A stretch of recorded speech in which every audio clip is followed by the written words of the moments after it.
This is Rick Gualtieri again, and this is another Tales of a Midlist Author.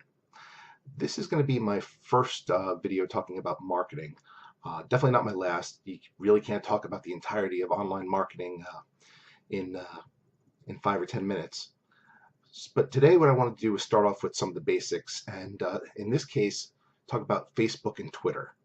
Now, if you're just getting started in writing, or if you've been doing this for a little while, you've probably picked up some of those how to sell a gazillion ebooks or how to market your ebooks books, and there's nothing wrong with those, at least as long as you make sure that they've been written by people who have sold that many books. But one thing a lot of them have in common is they'll tell you to take care of the basics with regards to social media, starting to set up your presence online, and that's absolutely correct.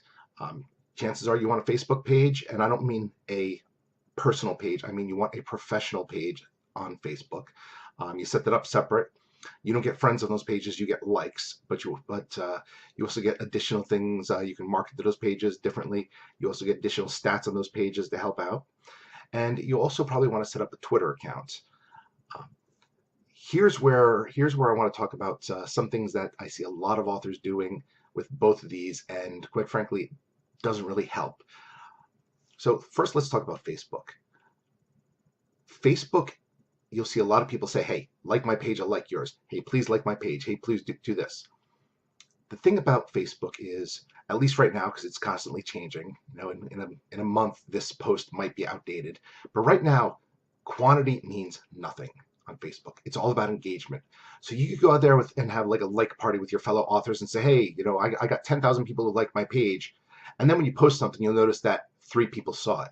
That's because Facebook really cares about engagement. They want people who are interested in your page, not just hitting the like button and going away and never coming back.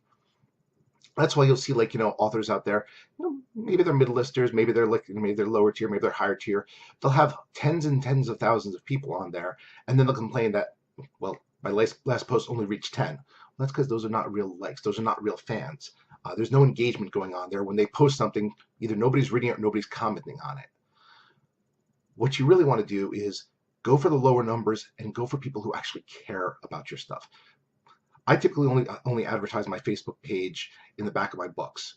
That means somebody who sees the link there, chances are they've like already read something of mine, and assuming they don't hate me for it, they might be interested to read something more. So if they come to my Facebook page, chances are they're coming there because they're actually interested in hearing when a new book is coming out. That's what counts. That's engagement. So as a result, I have less people on my page, you know, less than 1,000 right now, but my engagement numbers are pretty high. So if I post something, I might see a 50% engagement rate, whereas I've seen people with 10 times my amount who get less total numbers.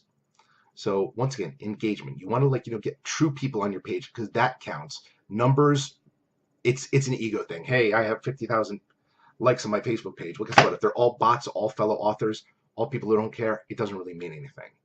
So that's probably tip number 1 with regards to setting up your Facebook personal page. Now let's move over to Twitter. The number 1 advice I think you're going to get in a lot of these books is automate a bunch of this stuff.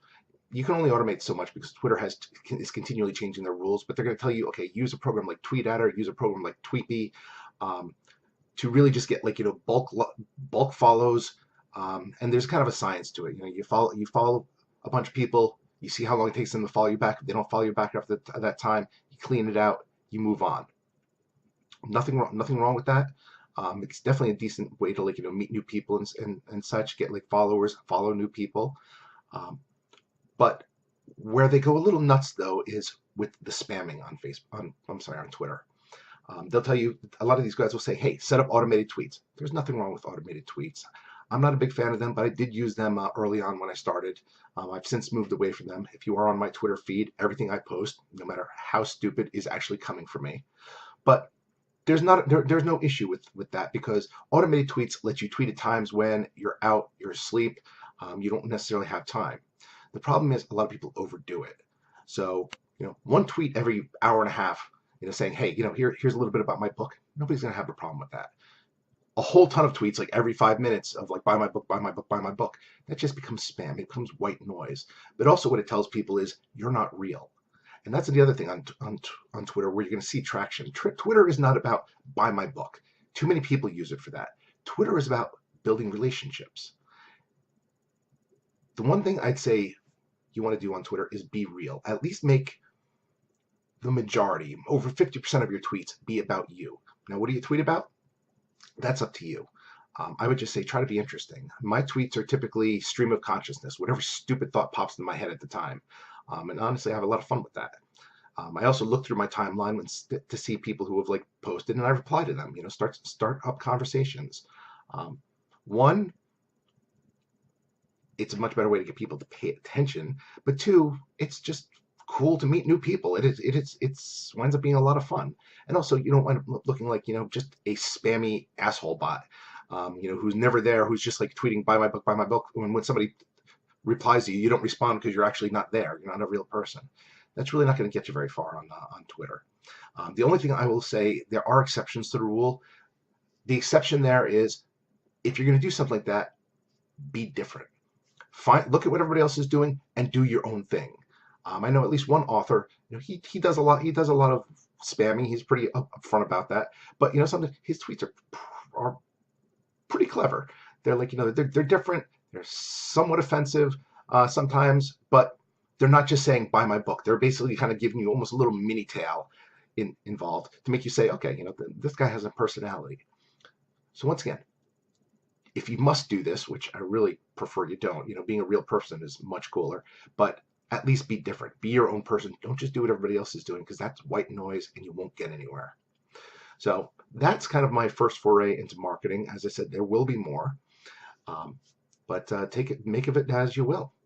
It's really Twitter and Facebook. They're all about those relationships. And once you build those relationships, one, you might attract new readers, and hey, even better, you might make some new friends, and that's never a bad thing.